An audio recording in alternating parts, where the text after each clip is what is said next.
महाराष्ट्र की सियासत के समीकरण एक बार फिर से बदलते हुए नजर आ रहे हैं। जहां एक तरफ सत्ताधारी अलायंस में एकनाथ शिंदे कमजोर होते हुए दिखाई दे रहे हैं, तो वहीं दूसरी तरफ उद्धव ठाकरे और देवेंद्र फडणवीस की करीबियां लगातार बढ़ती हुई नजर आ रही है।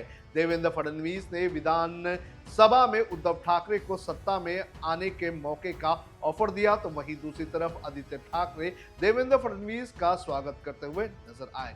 जिस तरह से ये सारी घटनाएं हुई है, उसके बाद ये सवाल उठ रहा है कि क्या अब उद्धव ठाकरे और बीजेपी के एक साथ आने का वक्त आ चुका है। और आज इसी वीडियो में इसी की चर्चा करेंगे।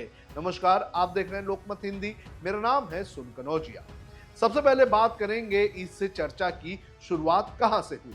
दरअसल 2 दिन पहले देवेंद्र फडणवीस ने महाराष्ट्र की असेंबली में उद्धव ठाकरे को सत्ता में आने का ऑफर दिया था।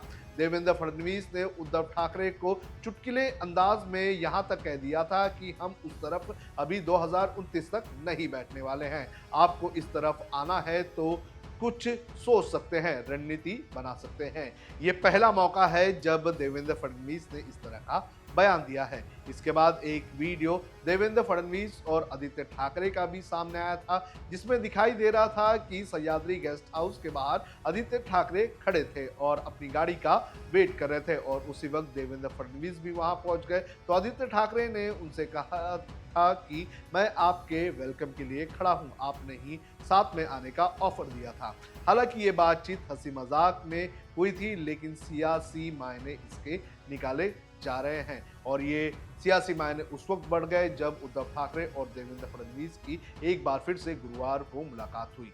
गुरुवार 18 जुलाई को उद्धव ठाकरे अपनी पार्टी के नेताओं के साथ मुख्यमंत्री से जाकर मिले। बताया जा रहा है कि मुलाकात हिंदी भाषा की सख्ती ना होने और उस पर लिखी अलग अलग किताबें मुख्यमंत्री को देने के लिए हुई थी, लेकिन राजनीतिक पंडितें इसे बड़े राजनीतिक घटना के रूप में देख रहे हैं। दरअसल गुरुवार को हुई इस मुलाकात के कई मायने निकाले जा रहे हैं, क्योंकि जब दोनों की मुलाकात हुई तो दोनों ही एक दूसरे के साथ काफी कंफर्टेबल नजर आ रहे थे। दोनों की बॉडी लैंग्वेज को देखकर कोई भी ये नहीं कह सकता था कि दोनों के बीच किसी भी प्रकार से अब मनमुटाव है।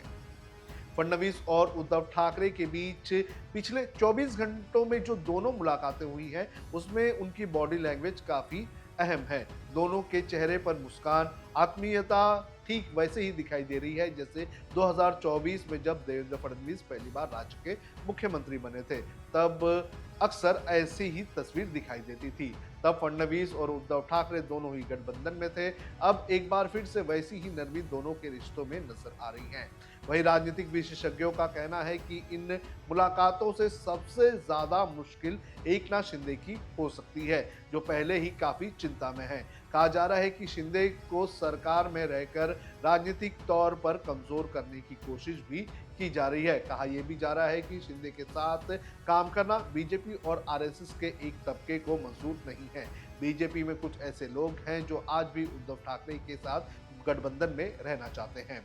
साथ ही बात करें एकनाथ शिंदे की, तो उनकी परेशानी का अंदाजा इससे भी लगाया जा सकता है कि कैसे गठबंधन में रहकर उनके साथ व्यवहार किया जा रहा है। सबसे पहले तो एकनाथ शिंदे को मुख्यमंत्री से हटाकर उप मुख्यमंत्री बना दिया गया, उसके बाद उनके कुछ फैसलों पर जांच बैठा दी गई और फिर उनको और उनके विधायकों को इनकम टैक्स की नोटिस भेज दी गई। राजनीतिक जानकारों का कहना है कि शिंदे को बीजेपी की तरफ से प्रताड़ित किया जा रहा है, और यही कारण है कि शिंदे दिल्ली की दौड़ लगा रहे हैं। इसके अलावा बीजेपी और उद्धव ठाकरे के बीच बर्फ पिघलने का कारण आगामी नगर निकाय के चुनाव को भी बताया जा रहा है। बीजेपी जानती है कि उद्धव और राज के एक साथ आने से मुंबई का चुनाव जीतना उनके लिए मुश्किल हो सकता है।